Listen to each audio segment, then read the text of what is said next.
Welcome back, Inebri-Arts. This is Andy, the Inebri-Art podcast. And today we actually have with us today Matthew Ferraro. Welcome to the show, man. Thanks very much. Appreciate you having me. So I did take a look on your IMDb page, which I don't normally do much research, but you're listed as an orchestrator. How does an orchestrator differ from a composer? Orchestrators, it's a good question. Orchestrators and composers, it's a very fine line, actually, that you walk as an orchestrator versus a composer. Orchestrating, what usually happens when a film is created, it's never really just one person that does it all, right? It's usually a team of people. So it's especially in Hollywood right now, because marketing usually sets the precedent for deadlines. Sure. Right. So by the time you get to the composer, usually studios are out of money. They're out of time. They're out of patience. Yeah. So there's a team that puts together the music, and an orchestrator depends on most orchestrators, and where there's a fine line is a lot of orchestrators end up ghostwriting. Oh, okay. And so if you're an orchestrator, very oftentimes you've probably ghostwritten for your composer. And so, but technically what orchestrators do is when a composer finishes, writes a piece of music, an orchestrator then takes that sketch that the composer does and explodes it out for orchestra, and makes so that the orchestrator is the one who's responsible for translating the composer's ideas to the page. So they might write like a piece on piano, and then you would transpose that for all the instruments? Yes, exactly. Or there's different ways it works out. I mean, in the best case scenario, I think like a great composer, I don't know how geeky your audience is, but we're geeky in many ways. Okay, good. Okay, so John Williams. Oh yeah, sure. Right? You don't have to be geeky for John Williams. Well, some people are like, who? I mean, believe it or not, there are people who don't know. I actually got to see him play. I think it was the summer right before he retired, or perform, I should say. Didn't play, but yeah, with the Boston Pops. So. Oh yeah. Well, I mean, there's only one of him. I'm sorry, I didn't mean to interrupt your train of thought. No, not at all. We can move over to John Williams. That's all good. I mean, he's an extraordinary figure in music. But a lot of people, and even with what his, with what John does when he has an orchestrator who translates. As a matter of fact, and I think it's E.T. I don't know if you remember. There's a section in E.T. where the theme's very soaring, and I think it's when they ride off, into this, and it's like ba da da da da da da da da da da da. Yeah. Right, and it keeps our sequence, and if they're flying right on the bicycles, that was actually ghosted, that section. Oh, really? Oh yeah, I mean, ghostwriting goes back to Michelangelo, right? And if you speak of the arts, right? So if you go to the National Gallery in London, right, and you go where you'll see original, Michelangelos and Da Vinci's, you'll often see a painting by Michelangelo where maybe he just did the hand, and then the rest of his team filled in the rest of the painting. Yeah, and like Andy Warhol, did what, maybe half of his stuff? Andy got it right. We all, right? Everyone lives on the shoulders of their predecessors. Yeah. Right? So that's what orchestrating. So orchestrating is kind of a term that's used for you getting things onto the page between the composer and the orchestra, and then also oftentimes orchestrators will end up ghostwriting as well. So it's sort of a multifaceted. So when you got into music, were you automatically kind of geared towards music for movies and that sort of thing, or did it just kind of develop over time? Um, I don't know. It's funny because my wife gives me a hard time because there'll be something that'll come up and I'm like, yeah, do you want the theme to that? And I'll like sing the theme, like all the way to like goofy commercials, like from when you're a kid. So yeah, I mean, I was probably, a product of a television generation.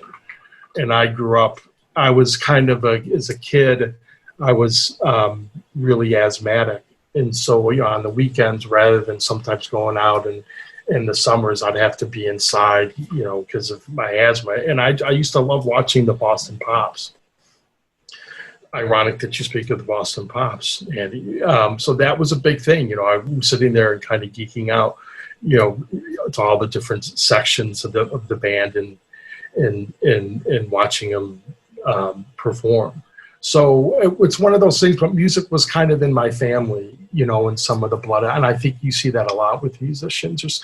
I had an uncle who played with Benny Goodman, who was good friends with Michael. Yeah. And so he was a really good wind player. And in my family, we had quite a few. My older sister was very musical, and so it was just one of those things that just kind of, being around it. We were very. My family. I think by that, you Irish? Yeah? Oh yeah, Irish Catholic. Did you say Irish Catholic? Yep. Well, that's how I was raised. Yeah. Yeah. Well, Italian Catholic here. Yeah. So yeah, maybe we'll get in a fight through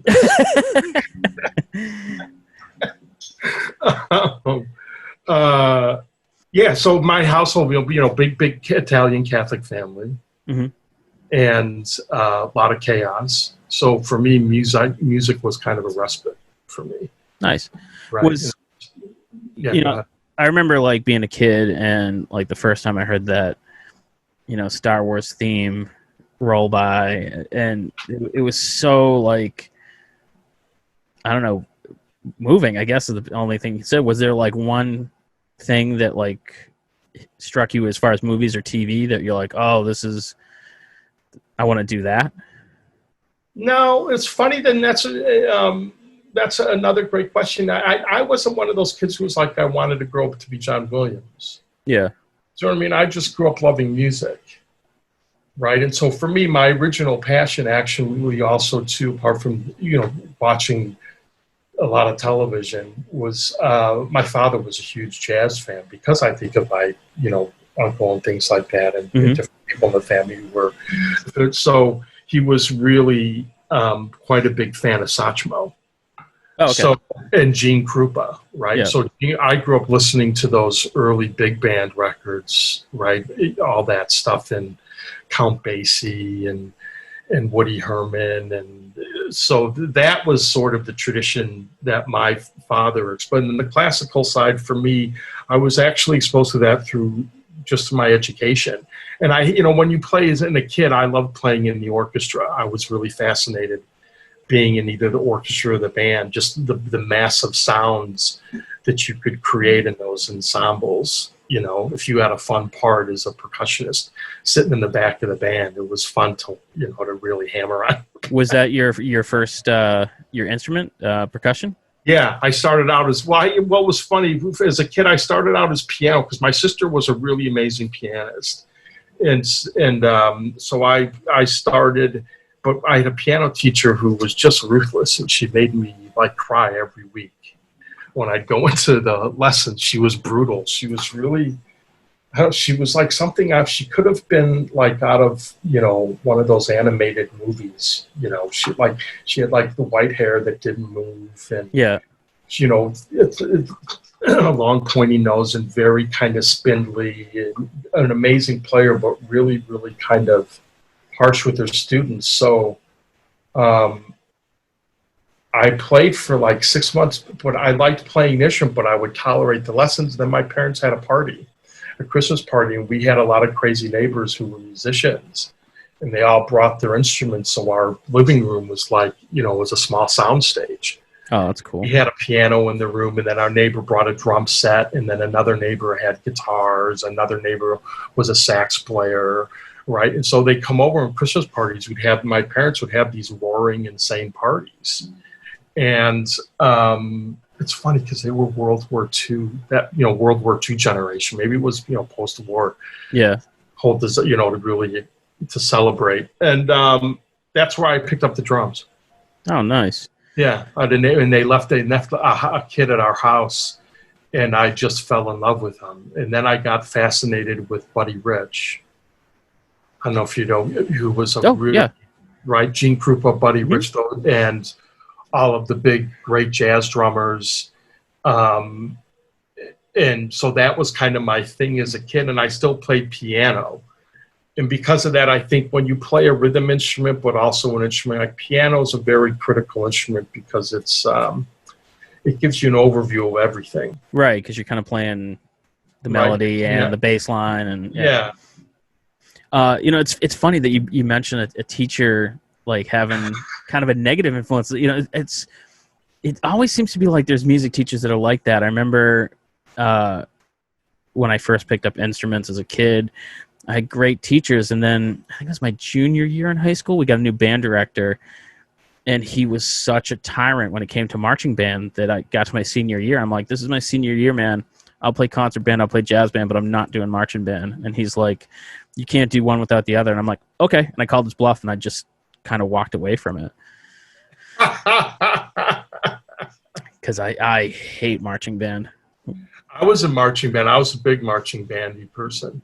Oh, my son loves it. I didn't like I liked parades. I didn't like the football halftime performance, and the rehearsals just dragged on forever. So it was just... Yeah, it was one of those things, I remember in band, it was one of those things everyone in it sort of complained about it, but they would be there next year. Yeah. You know what I mean? Like everyone kind of, because it was like the early class, you'd start at like, I think it was like 7:15 or something, and in Chicago, and the winters, like going out and marching on the field in the brutal cold 5 days a week. Mm-hmm. Oh, yeah. Way to wake up for a kid in high school. And we had, I remember vividly, we were marching the St. Patty's Day parade in Boston, and this was probably, let's say like 88, 89. And it was the first year that there was like a gay pride contingency marching, and like parents were keeping their kids back because they thought it was going to break out into violence. So there were weird moments, but most of it was very, very fun. And I still have friends from back then. And it's nice to see my son doing the same thing. So. Oh yeah, I have some extraordinary band. Oh my God, band stories. Because our band, we had a really great marching band. And we did we did all the bowls. We did played the Denver, I forget which were the Mile High Stadium. We did the Macy's Thanksgiving Parade. Oh, nice. Yeah. It's funny though, it was funny because the Clydesdales, the Budweiser wagon was in front of us. Oh, that's no good. Right? But between us was a Snoopy balloon. Oh, that's neat. Yeah, it was cool, but it popped. Oh, wow. So we had to and they're telling, because you have to get to the main, the viewing platform to get on television, right? And it's all timed out. Because you light up at like 2:33 in the morning. Yeah. And so we're there. And so it's funny, we're going down Broadway, and we had to hurry because our band took to get onto television. So slowly, like the audience was watching this marching band. It was like something out of a John Hughes movie, break up and slowly break up, and then chaos ensues, like running down Broadway, like kids are like slipping and more shit falling. It was just, so like afterwards we got back and like I think one of the kids made a T-shirt that said, I survived Broadway. Because there was like 20,000 people like laughing at this band, running. But it was also, I did the Rose Bowl parade. The band paid for my education. I marched in the USC marching band. Oh, nice. Yeah. Marching band was a good thing for me. Marching band was good to me. So what was kind of the first project, like big project that you got to work on that you were like, oh crap, I'm a professional now? The first big one. Well, it's funny because when I was thinking about, it's funny you just thought of that, because I just thought of my first big piece that I did was for marching band. Because marching bands they're big ensembles, right? They're big, massive ensembles with lots of instruments, with lots of transpositions, and writing for 16 trumpets, and do it. That is a great for me. That was kind of where I got my start. And then I would do all the charts for the shows in school, like the high school variety show. I would end up doing a lot of the charts on, right? And then I would end up doing marching band charts and things like that. And so that was my first exposure to doing big, because those are, big ensembles, right? Right, yeah. Our marching was 300 people. My first big piece of music, I think, was, it depends if you're talking dollars and cents, yeah, or if you're talking in size, because, right, there's a difference. Did you ever have that? Because we've talked about on this podcast a lot about kind of imposter syndrome. Like, did you ever have that first job where you're like, I don't know if they got the right guy for this kind of thing? No, because imposter, not from my first one, because I didn't know any better. Okay. Like the first thing that I got, the first piece of music that I sold was a jingle. Oh, really? Yeah, for Lemonhead candies. I don't know if you've ever had Lemonhead. Oh, sure. Yeah. So all that, they were one of my first clients. Like, and that was the first piece of music that I sold, and I'll never forget it. It was a contact I got through a girlfriend of mine through WGN, and the company's name was Ferraro Pan. My name's Ferraro. Oh, and yeah. I kind of wangled my way in. I'm like, yeah, a friend from WGN. My name is Matthew Ferraro, and I kind of swallowed my O. But I got the meeting. So, I'll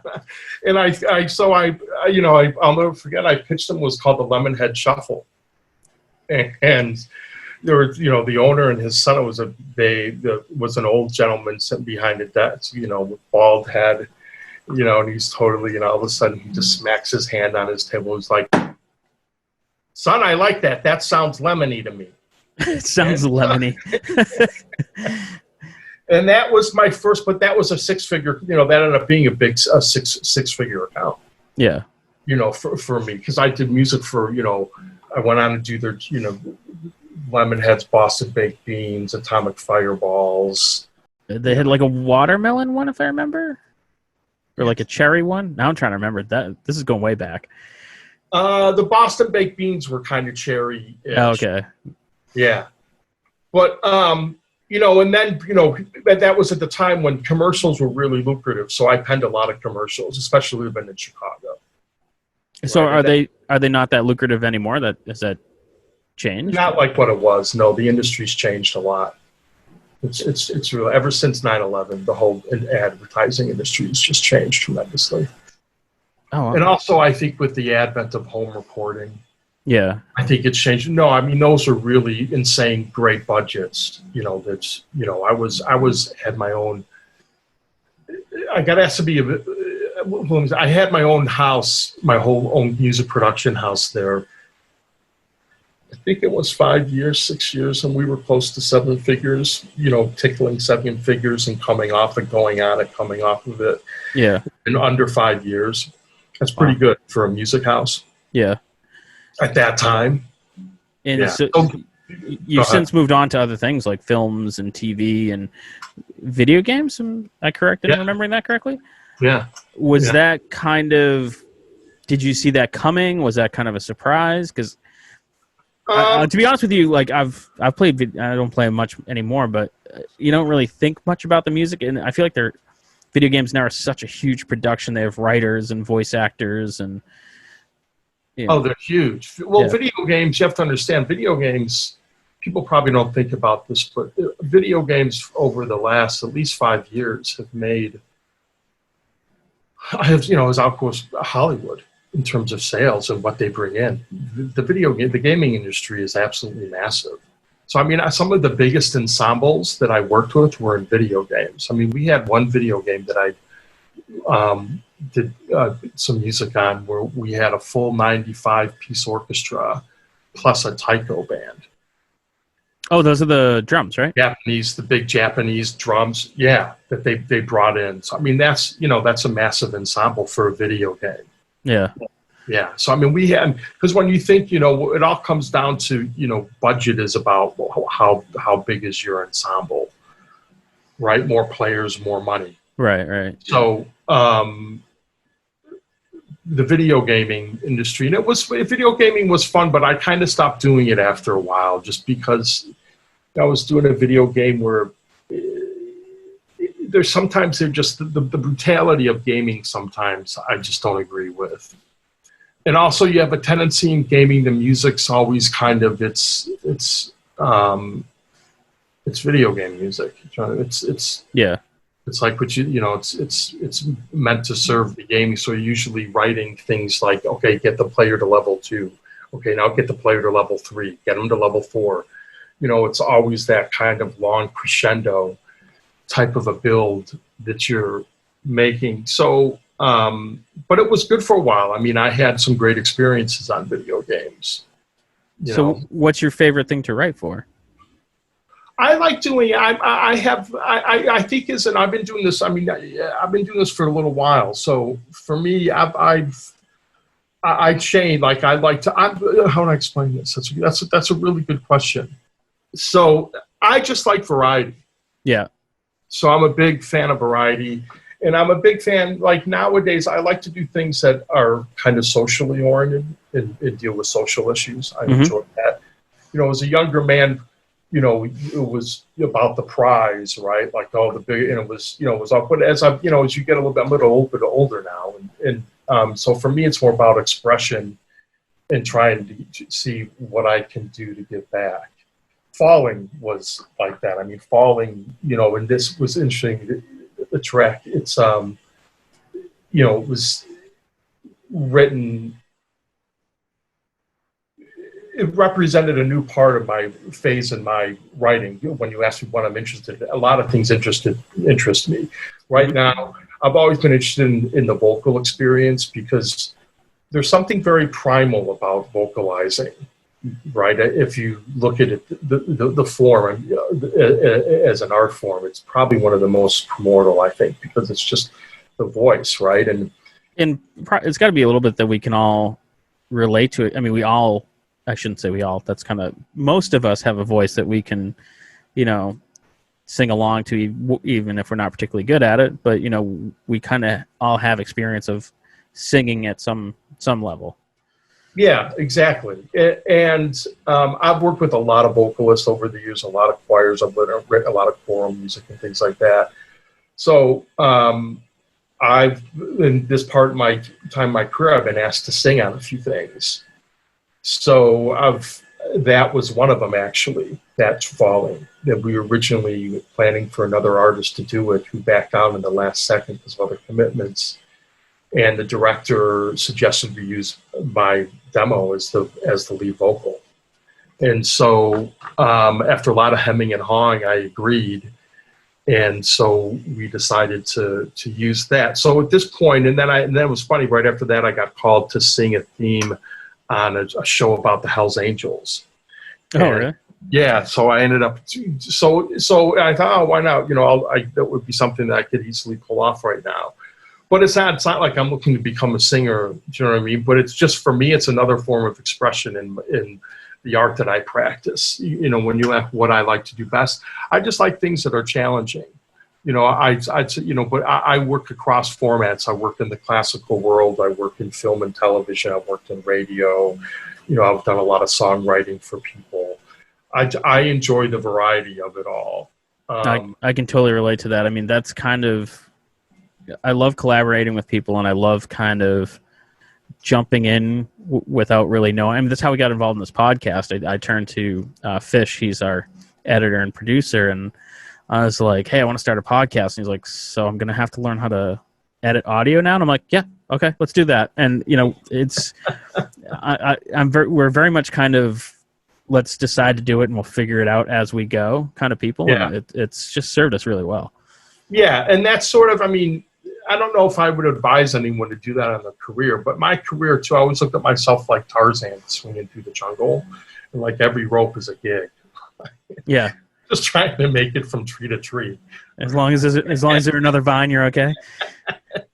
But I mean, but at the same time, I try to be like, as I've been doing. For me, it was my career was more about practicing my art as a composer.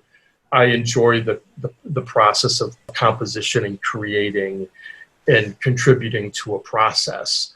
So, like, I never grew up. I didn't want to be Mick Jagger. I didn't want to be John Williams. I didn't, you know what I mean? It wasn't really the one thing I wanted to do. Was sort of, I enjoy kind of pushing boundaries, which I think when you asked me, one of my biggest things, tension of opposites was a big thing for me, because it was considered called the new art form by the California Arts Council. It's called tension of opposites? Yeah, the tension of opposites. And it was a large choral work for chorus, orchestra. It was huge. It was, I mean, in terms of numbers, it was a chorus of 130, orchestra, 2 kids choirs, pre-recorded sounds. Wow, that's a lot. Huge. It was one of the big. It's one of the biggest pieces in the literature, right? But and there's a very journalistic part of it. One of the movements deals with 9/11 actually, and so the American Red Cross, they actually encouraged me to go out to New York to do some recordings right after the event. And so the whole piece deals with people's experience of that. And then I spoke with the same people 3 years later, 4 years later, how it impacted their lives. And the music reflected that. Falling is like that. So Falling is very much what I would consider orchestral journalism, because it's a piece that speaks to a time and an experience. Like the entire lyric on that, I didn't make up. It's things people said to me. Yeah. Right. So everything was from what someone said to me in a conversation through COVID. And so for me, one of the things I thought through the time we're going through now, which I think is such a strange time in everyone's life. Oh, it's absolutely bizarre. I mean, yeah. It's just so bizarre. And it's hard sometimes to get all of the, hey, we're in it together, come together slogan stuff that comes out. And I wanted to do something that kind of spoke to what people are actually feeling and experiencing through this time. Right. Well, and go ahead. Let me kind of ask you this question about kind of those two pieces, because through this podcast and just chatting through friends and whatnot, I mean, obviously we've talked about COVID more than anyone really needs to, but it's what else are you going to talk about? Do you feel there's a distinct change in the atmosphere between after 9/11 and during this COVID thing? I mean, me personally, I feel like after 9/11, this country and everyone came together in ways that I had never seen before, and you know, everyone was your brother kind of thing, and it doesn't feel that way now. Do you see that? Or another change? I mean, a temporal change from when COVID started. Yeah, I don't feel like there's that. After 9/11, I felt like we came together as a country, and now I feel like it's almost the exact opposite. Do you see that? Or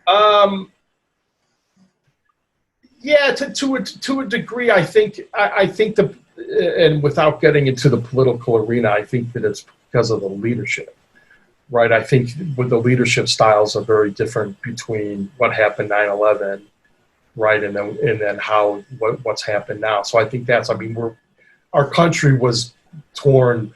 The fabric, I think, social fabric of our country kind of got torn, I feel, sort of like with Britain and Brexit. Like when Brexit happened, I think their fabric of their country kind of got torn. And then with us, I think it was in the election cycle. I feel like it kind of it's really exploited a lot of divisions in the country. And COVID to me is a symptom. COVID could have been managed. But that's what I mean. It's a whole nother debate, and I don't know. Yeah. But the song was more about just, to your point, I think a lot of people feel, I always imagine it and kind of compare it to being out at sea and everyone's in a different size boat, right? You have the who's the media mogul who's got the huge, massive yacht, David Geffen, who's in his yacht in the Caribbean by an island. Yeah. Right. You have them, and you have people holding on to a life rope, or a buoy. Right. You have people in rowboats, and I think people feel lost at sea right now. That's because I don't think it's hard to know what's truth anymore. Yeah. Do you know what I mean? Which is kind of, actually being a fellow Catholic. It goes back to, when Christ was at the cross. If you want to go there, we shouldn't talk religion or politics. Well, we talk about whatever. We're not very PC around here, but so it's interesting. I'm trying to remember, and I'm pretty sure I'm not convoluting to emails, but you worked but on a project where you put some of the Pope's words to music. Yeah. How did that come about? That was a pretty fascinating experience. I was first asked to work for the Jesuits, and they asked me to write some new music for them and supervise a few other composers. And so I did that, and it did well for them worldwide. So that kind of started there, and then the Vatican, after the Jesuits, the Vatican's a long story. We could do it in another interview if you want, but it's a long, crazy odyssey of a story. But fundamentally, I was given the rights to an assortment of the prayers by the late Pontiff, Pope John Paul II, who's a great pope. And I was asked to create music using marquee artists from around the world.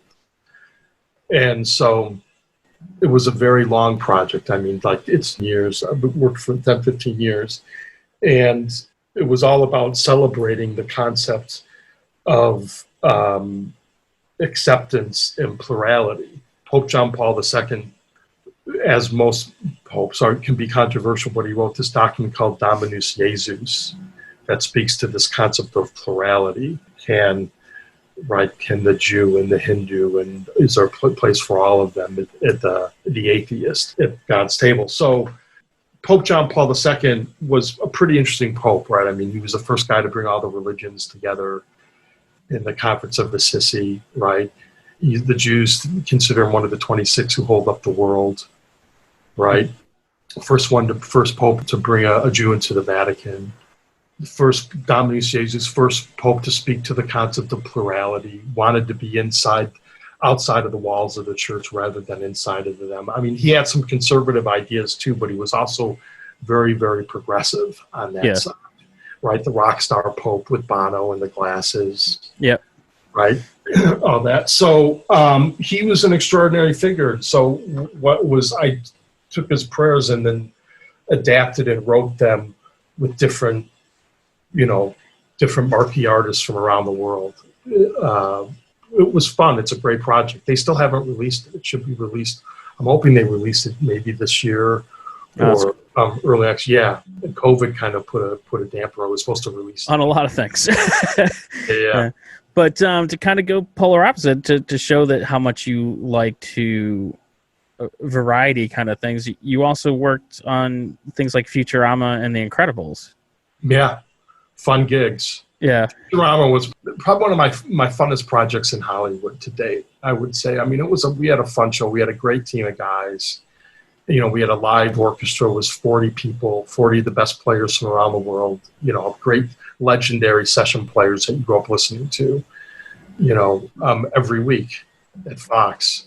And it was a fun show. I mean, it was definitely a ride. It was for 4 years. And then it came back, right? Didn't it go away and then come back? I came after it got syndicated. I came off the show. after 4 years, I was done. Because also after 4 years, they didn't want to use a live band anymore, and I wasn't interested. Oh, I see. Yeah. There's something when you have a live ensemble in front of you. There's just something, there's something magical about witnessing people who have so much command over an instrument, right? And just the sounds that they can produce and the interaction with the players. It's just fun, it's especially if everyone's on the same page. Yeah. And The Incredibles was another fun, another big, large ensemble.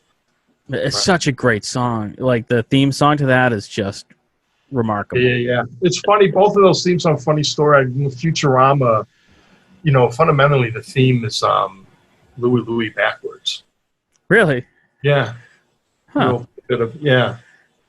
Now I'm gonna have to go listen to it again. Go listen. Play it in reverse. Yeah. Oh, that's funny. But you have a heart out because you have another interview coming up. From what your PR told me, so I don't want to keep you too long. But where can people go online to find out some more information about you? Do you have a YouTube channel, that sort of thing? If you look on my website there, YouTube, we just started a little channel throwing up a few things, indie things up that I have. Actually, YouTube, you can check out Falling. It's it's powerful piece. So I would say the two places, YouTube for Falling. If you want to see Falling, you can also download it. Just put in my name and put in Falling. Okay. And you're gonna Dropbox us a song to put kind of like right here now shortly. Yeah. So what song are you gonna send us? I'll send you Falling. Okay.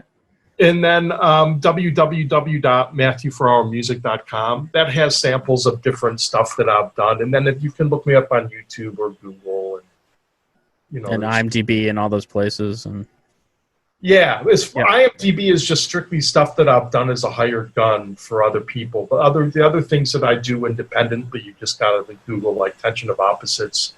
You would Google. Some of it's on Amazon. Awesome. Matthew Ferraro composer, and I'm sure you'll find stuff. Well, again, thank you for taking the time to talk to us. Don't go anywhere because I'm going to get you my email so we can get that file from you. And to all our listeners, thank you for listening, and we'll see you again next week. Yeah, thanks a lot for having me on your show, Andy. I really appreciate it. Anytime. This was fantastic.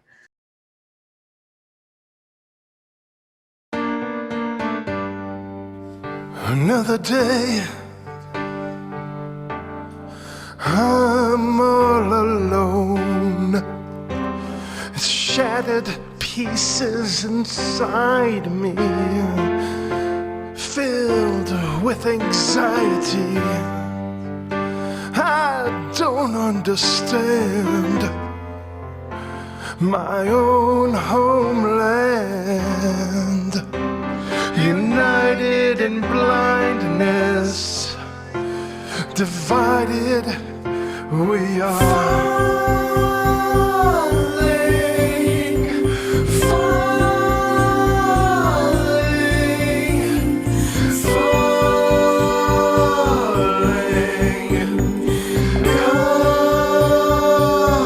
calling. What to believe? I don't know anymore. We seem to share nothing, only illness in common. It's not ending today, not ending tomorrow. The challenges of our world are leaving hatred and sorrow. I'm falling, calling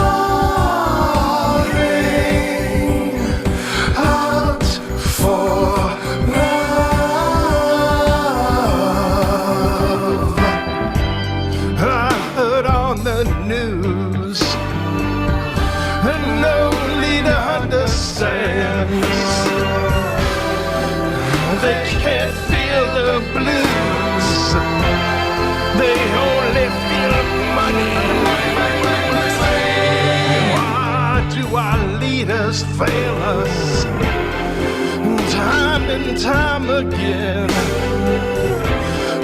Left or right, they don't know the meaning of our pain.